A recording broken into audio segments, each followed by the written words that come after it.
Bonjour, bien-aimés frères et sœurs, chers amis. Le thème du message d'aujourd'hui est « Dieu cherche des missionnaires pour notre temps ». Une mission intergénérationnelle à la lumière de la méthode du Christ. Un monde d'abord en mutation, un monde hyper connecté. En ce sabbat, jour mis à part par notre Dieu, que la grâce et la paix vous soient données de la part de Dieu notre Père et du Seigneur Jésus-Christ. Au niveau de l'Église adventiste du 7e jour de la Guadeloupe, selon le calendrier fédéral, cette journée est consacrée au département des communications. À cette occasion, nous sommes invités à nous arrêter un instant, à prendre du recul, afin de réfléchir non seulement aux moyens que nous utilisons pour communiquer, mais surtout à la mission que Dieu nous confie aujourd'hui. Car derrière les outils, derrière les techniques, derrière les supports que nous utilisons, il y a une réalité bien plus profonde, celle de l'appel de Dieu à adresser à son Église. Communiquer dans ce contexte ne consiste pas simplement à transmettre des informations, mais à apporter un message vivant, d'espérance et un message de salut. Nous vivons dans un monde en pleine mutation. Les modes de communication évoluent à une vitesse impressionnante. Les habitudes changent et les espaces de rencontre ne sont plus les mêmes qu'autrefois. Ce qui se faisait hier en présentiel se fait aujourd'hui à distance. Ce qui nécessitait un déplacement se fait désormais en quelques clics. En quelques secondes, un message peut parcourir le monde entier. Les distances semblent réduites. Un monde interconnecté. Les échanges sont facilités. Et pourtant, au cœur de cette hyperconnexion, une réalité demeure inchangée. L'être humain continue de chercher du sens, de l'espérance, des repères. Derrière les écrans, derrière les réseaux sociaux, derrière les plateformes, il y a des vies, des histoires, des cœurs en attente de réponse. Je peux avoir les diapositives, s'il vous plaît?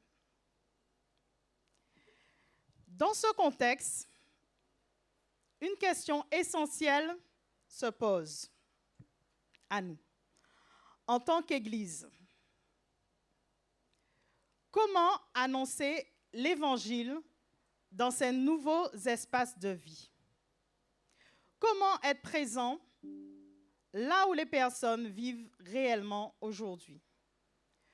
Comment porter un message d'espérance dans un monde de transformation sans perdre l'essentiel dans ce monde hyper connecté? Car une chose est certaine, les missions confiées par le Christ n'ont pas changé. Il nous appelle toujours à être ses témoins. Il nous appelle toujours à aller vers les autres. La bonne nouvelle a touché des vies. Ce qui a changé, en revanche, ce sont les contextes, les réalités, les habitudes, les manières de rejoindre les personnes. Le défi n'est donc pas de changer le message, mais de réfléchir de manière de le porter aujourd'hui. C'est pourquoi une question plus profonde s'impose à chacun de nous. Si Jésus était parmi nous aujourd'hui, en 2026, comment accomplirait-il la mission? Où irait-il? À qui parlerait-il? Et comment rejoindrait-il les personnes de notre temps, irait-il uniquement dans les lieux que nous connaissons déjà? Ou irait-il où se trouvent aujourd'hui les foules dans ces nouveaux espaces, où les hommes et les femmes vivent, échangent et cherchent? Cette question nous invite à recentrer notre regard. Elle nous pousse à ne pas seulement chercher de nouvelles méthodes, mais à revenir au modèle de Christ, à sa manière de rencontrer les personnes. Comment rejoindre les personnes comme Jésus le ferait-il aujourd'hui? Ainsi, le thème de notre réflexion en ce jour prend tout son sens. Dieu cherche des missionnaires pour notre temps. Une mission qui concerne chacun de nous. Une mission qui dépasse les générations. Une mission qui nous appelle à avancer ensemble dans un monde en mutation. Une mission où prendre sa source dans le plan du salut. Lorsque nous parlons de mission, il est important de comprendre qu'il s'agit simplement d'une activité organisée par l'Église, pas seulement, ni seulement d'un ensemble d'actions de mise en place pour communiquer un message. La mission trouve sa véritable source dans le plan du salut lui-même. Depuis l'origine, c'est Dieu qui prend l'initiative de venir à la rencontre de l'humanité. Le plan du salut envoie Jésus en tant que premier missionnaire.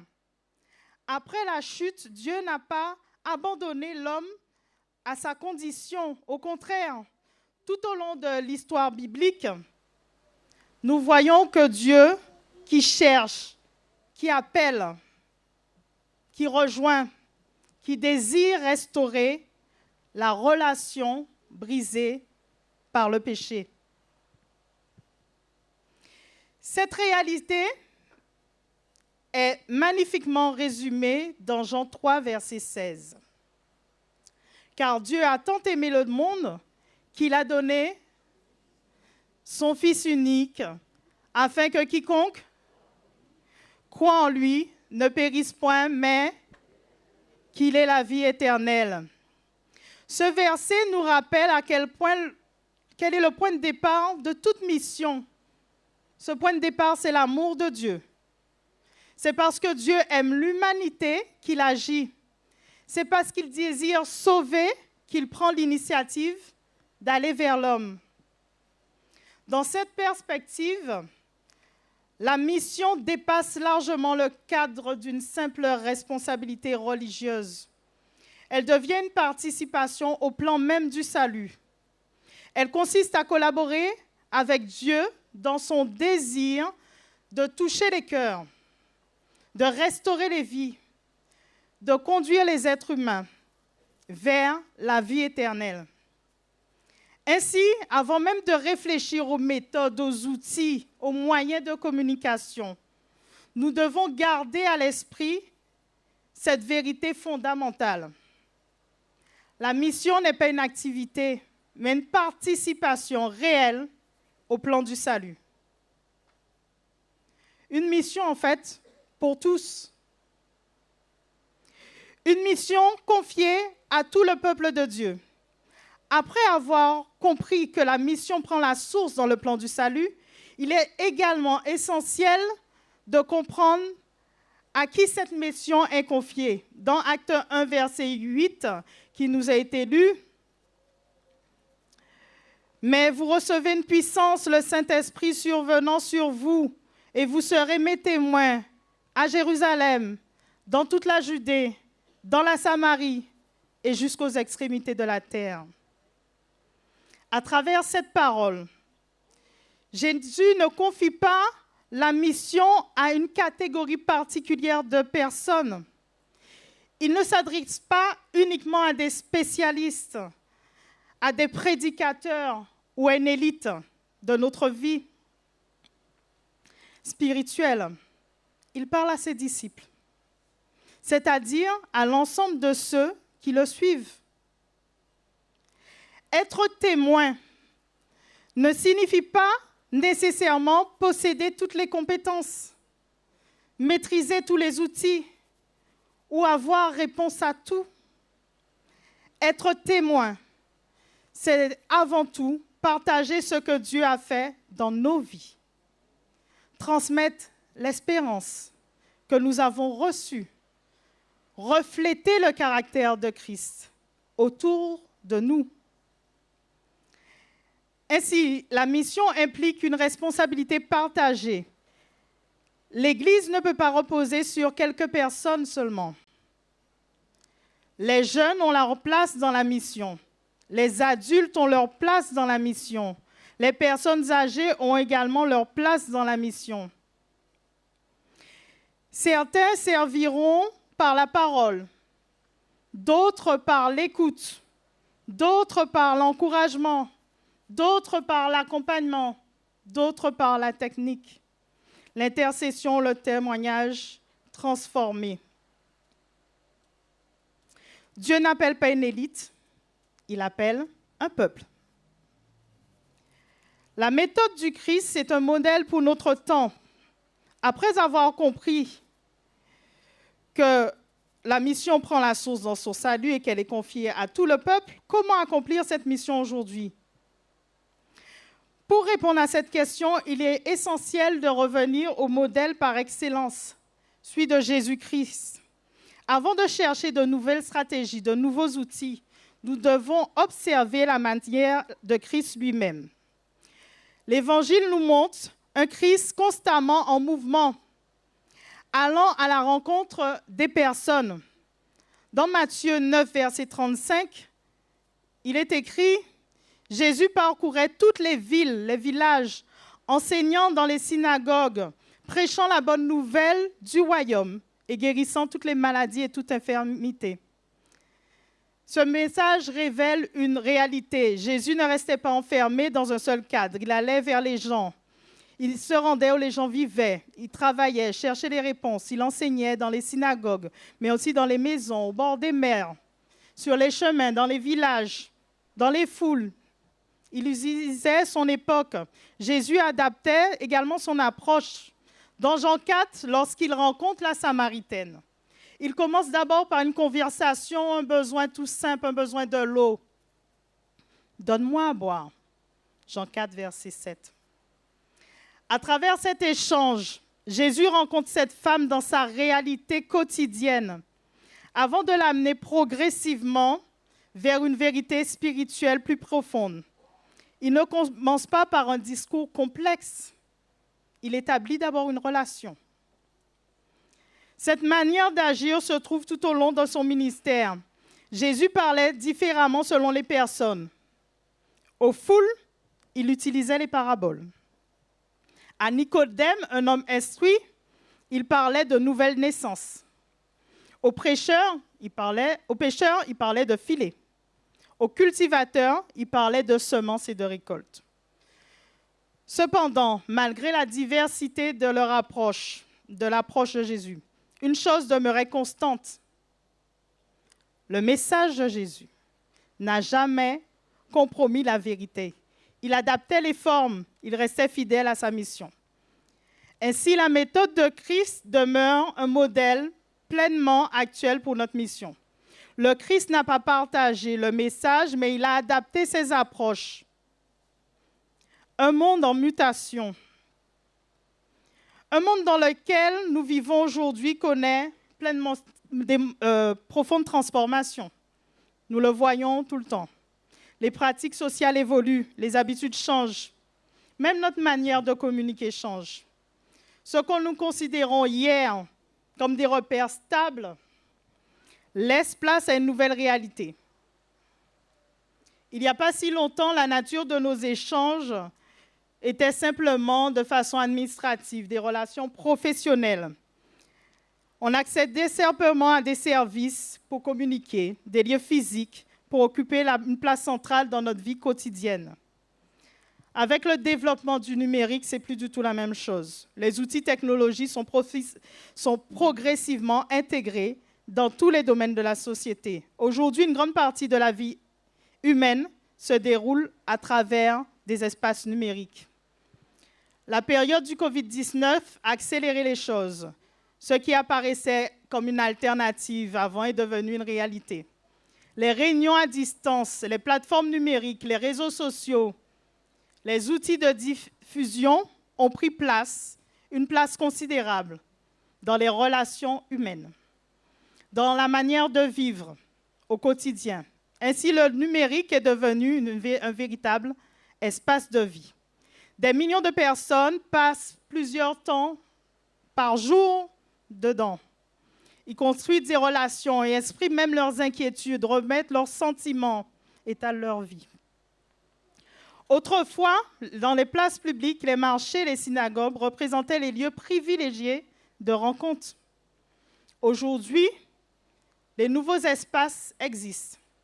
Des plateformes numériques, des réseaux sociaux, des médias, des espaces de diffusion en ligne. Ce sont désormais les lieux où nous prenons du temps et nous vivons. Le numérique devient alors non pas une fatalité, mais un terrain missionnaire supplémentaire que nous devons utiliser à notre usage pour porter le message d'espérance, de vérité et de salut. Les lieux ont changé, mais la mission doit rejoindre les personnes là où elles sont. Nous avons des publics différents, donc nous devons avoir une approche adaptée. Dans l'accomplissement de la mission, il est également important de comprendre que tous les publics ne se ressemblent pas. L'apôtre Paul nous donne un exemple particulièrement marquant dans Actes 17. Lors de son passage à Athènes, face aux philosophes, aux Athéniens intellectuels, il commence par observer la culture, leurs croyances, leur façon de penser. Il s'appuie même sur un autel avec l'inscription à un Dieu inconnu, afin d'établir un point de contact avec eux. Paul ne compromet pas le message, il adapte son approche.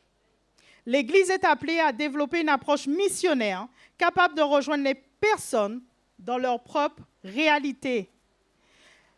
Les jeunes n'ont pas toujours les mêmes attentes que les adultes. Les personnes éloignées de la foi ne comprennent pas forcément le langage religieux traditionnel. Les intellectuels posent parfois des questions différentes. Les personnes blessées ont souvent besoin d'écoute avant d'être prêtes à entendre certaines vérités. Cela demande de la patience, de l'amour, du discernement et une véritable capacité d'adaptation. La vérité ne change pas, mais les portes d'entrée peuvent être différentes. Une seule vérité, mais des portes d'entrée différentes. Faire évoluer nos pratiques sans changer la mission. 1 Corinthiens 9, verset 22 nous dit « Je me suis fait tout à tous, afin de sauver de toute manière quelques-uns. » À travers cette déclaration, l'apôtre Paul montre une réalité essentielle. La mission demande une capacité d'adaptation. Paul ne parle pas ici de changement de message, mais de manière à rejoindre les personnes. Son objectif, conduire des hommes et des femmes au salut. Aujourd'hui, lorsque nous observons nos pratiques d'évangélisation, nous constatons que nous fonctionnons encore et très souvent selon les modèles que nous connaissions bien.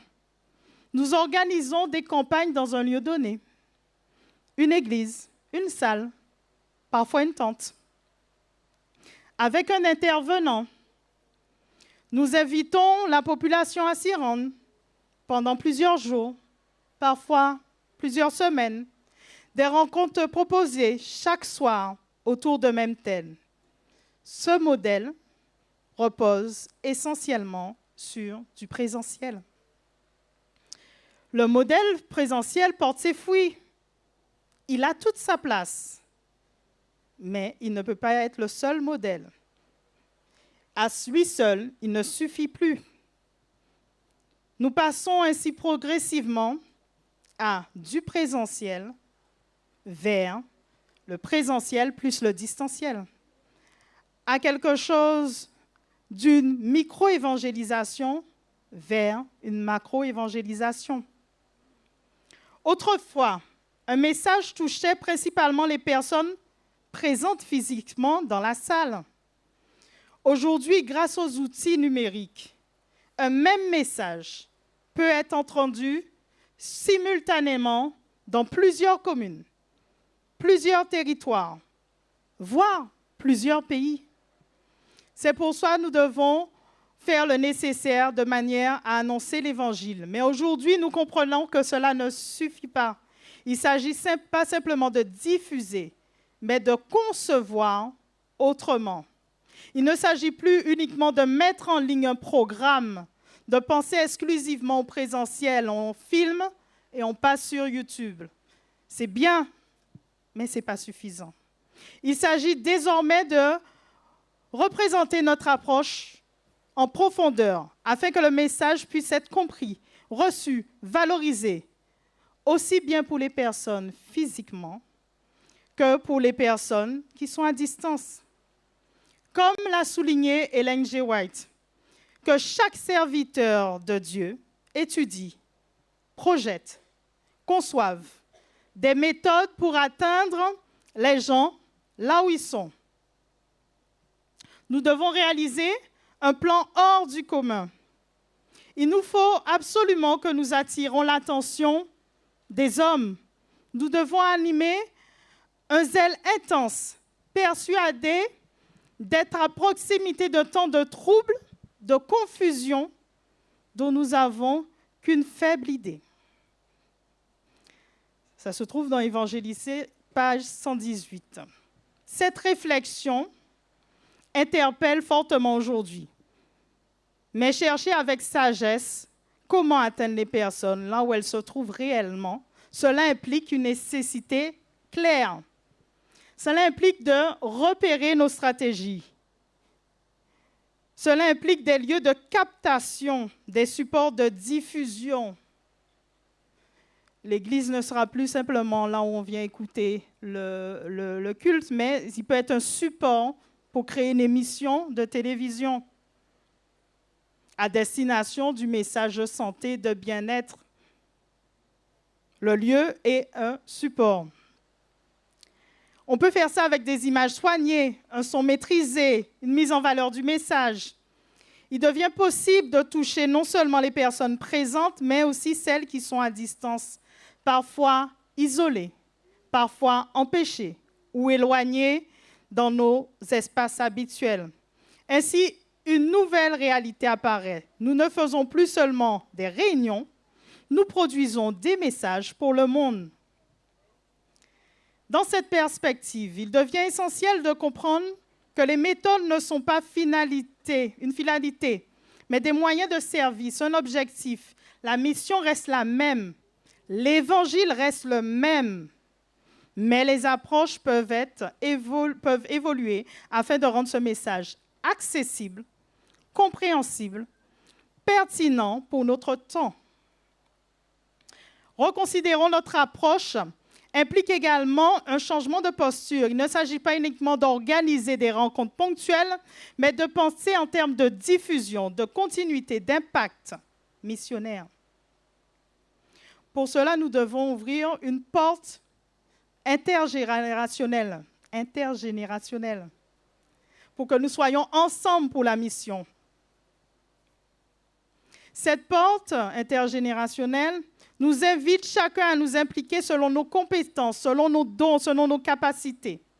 Ainsi, le véritable enjeu n'est pas de changer la mission, mais de faire évoluer certaines de nos pratiques, de faire et de rester fidèle à la mission. En ça, chacun a sa place dans la mission. Chacun a sa place. Et nous le voyons dans 1 Pierre 4, verset 10. Comme de bons dispensateurs des diverses grâces de Dieu, que chacun vous mette au service des autres le don qu'il a reçu. À travers ce texte, l'apôtre Pierre nous rappelle une vérité essentielle. Dieu nous a confié à chacun des dons, des capacités, des ressources, La mission ne repose pas non seulement sur un type de profil, elle s'appuie sur la diversité des dons. Dieu accorde à son peuple. Dans ce contexte actuel, une réalité est importante. Face au développement numérique, à l'évolution des moyens de communication, certains pourraient penser que seuls ceux qui maîtrisent les techniques ont une place. La mission va au-delà de la technique. Certains contribueront à travers la communication, d'autres contribueront à travers la vidéo, le son, le graphisme, les réseaux sociaux. Quand nous prenons l'équipe de communication de Chauvel, nous avons des jeunes. Nous avons Giovanni, nous avons Nathan, Giovanni Radegon, Nathan Rousseau, Collins. D'accord? Nous avons des adultes. Franck Guimez, à l'ordinateur. Martine Delaz. Moi-même, Dallas. Moi-même, Gladys Mello. Nous avons des seniors. On dit personnes âgées, mais c'est eux qui ont la meilleure part. Hein? Expérience et temps libre. Vous imaginez qu'est-ce qu'ils ont à disposition? Nous avons Angelo Delcy. D'accord? Nous avons notre Alain international, Alain Jason. OK? Et vous avez vu dans ceux qui sont venus, qui sont montés avec moi sur la chaire, là aussi, on était dans l'intergénérationnel. On avait Ethan Mathias qui nous a fait la lecture de la Bible. On avait Maxime Palin Mathias qui nous a fait la bienvenue. On avait Martine de nouveau qui était là. Très active, Martine. On avait Christian Montout qui est monté pour le service de fidélité qui fait partie de nos actifs seniors. Et on avait bien sûr notre ancien Roberto Louis. Donc nous étions dans l'intergénérationnel. Il faut qu'on arrête de segmenter, mais qu'on travaille ensemble pour apporter chacun nos compétences. Donc tout le monde a sa place. Les outils ne remplacent ni la foi, ni l'expérience avec Dieu, ni la puissance du témoignage personnel. Les plateformes ont besoin de contenu, mais ce contenu doit être porté par des vies transformées. Ainsi, la personne âgée qui partage son expérience avec Dieu, un adulte qui témoigne de ce que le Seigneur a accompli dans sa vie, un croyant qui prie fidèlement pour la mission ou qui accompagne spirituellement d'autres personnes, tout cela participe à la mission. Dans cette perspective, aucun rôle n'est insignifiant.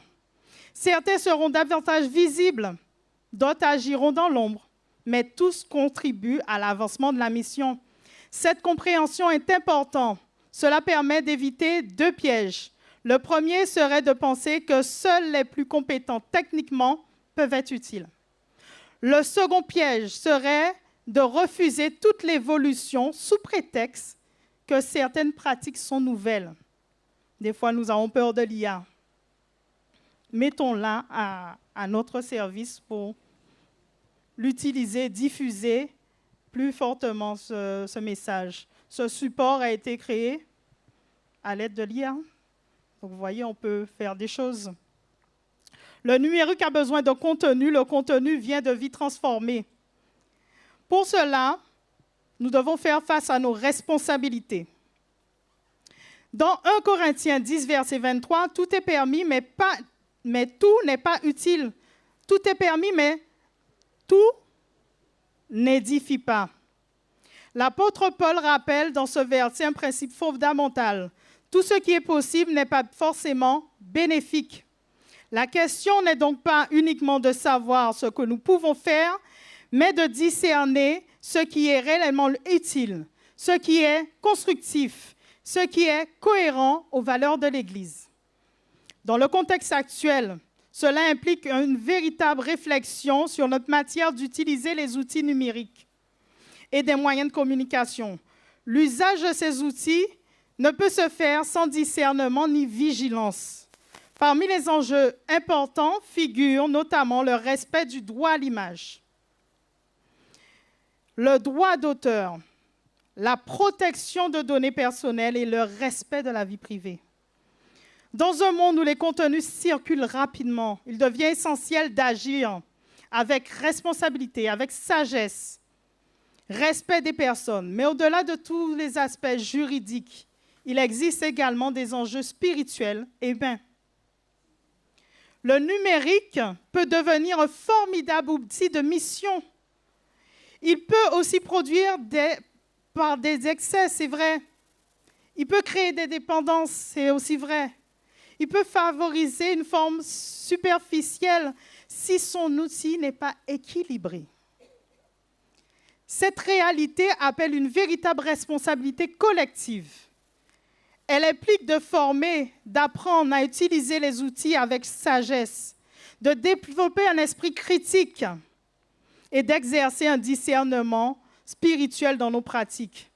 Dans cette perspective, l'Église est appelée non seulement à utiliser les moyens dans son temps, mais à montrer de manière différente et responsable comment les utiliser.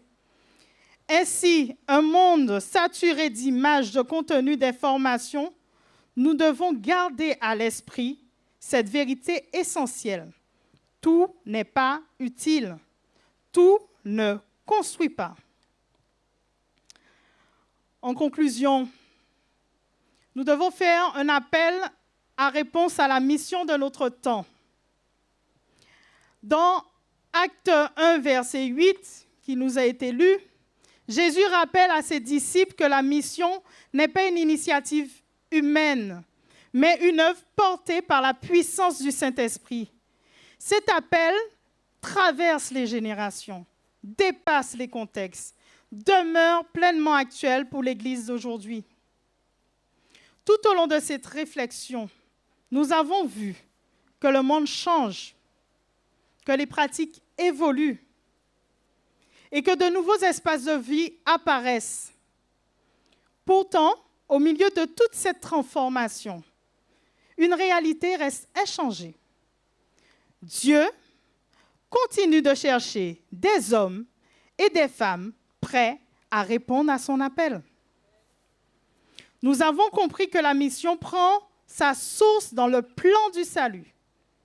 Elle naît dans le cœur de Dieu qui désire rejoindre, restaurer, sauver l'humanité. Nous avons également vu que cette mission n'est pas réservée à quelques spécialistes ou un élite spirituelle, mais qu'elle est confiée à tout le peuple de Dieu.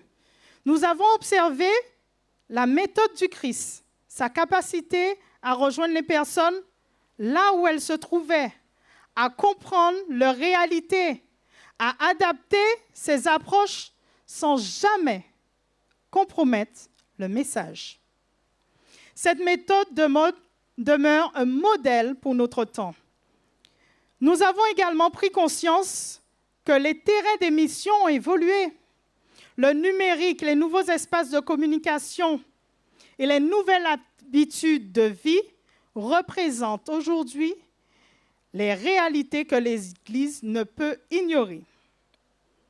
Non pour suivre les tendances du monde, mais pour continuer à porter fidèlement l'Évangile là où se trouvent les personnes. Enfin, nous avons pris conscience que cette mission appelle une dynamique collective. Les jeunes, les adultes, les personnes âgées, les techniciens, les créatifs, les intercesseurs, les témoins. Chacun a sa place et chacun peut contribuer selon les dons que Dieu lui a accordés. Ainsi, le véritable enjeu n'est pas de savoir si nous maîtrisons parfaitement les outils ou si nous maîtrisons toutes les méthodes. La question essentielle est plutôt celle de notre disponibilité. Sommes-nous prêts à nous laisser utiliser par Dieu? Sommes-nous prêts à apprendre, à collaborer, à évoluer et à avancer ensemble pour l'accomplissement de la mission? C'est maintenant le moment de nous lever ensemble pour la mission. Que Dieu vous bénisse abondamment. Alors, cette réflexion que je vous ai partagée aujourd'hui, c'est une réflexion qui s'inscrit dans un travail concerté du département des communications dirigé par Fatih Blokai. Et cette réflexion, elle était aussi enrichie, vous avez vu les supports, de manière significative par les apports du directeur adjoint de la communication, M. Jérémy Ravillon. Que Dieu vous bénisse abondamment.